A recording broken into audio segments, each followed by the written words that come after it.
Today's Tagalog word is inspired by the Apple TV show Severance. And I confess, I'm a fan of the Milkshake and his penchant for big words.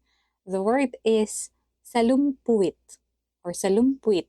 Directly translated, it refers to a chair or seat.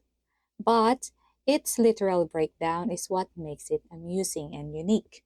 The word combines salum, which means to catch, and puwit, meaning buttocks. Essentially, salumpuit, or sometimes spelled as salumpuwit, translates to catcher of buttocks, a comically descriptive term for an object that supports you when sitting.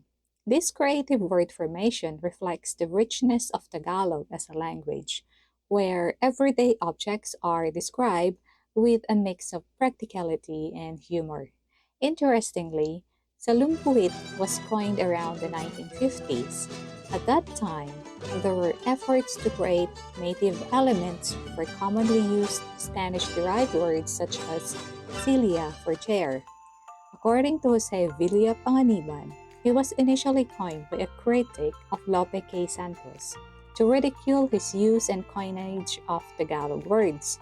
However, nowadays, it is often mistakenly attributed to Lope K. Santos himself, and the critic is now forgotten.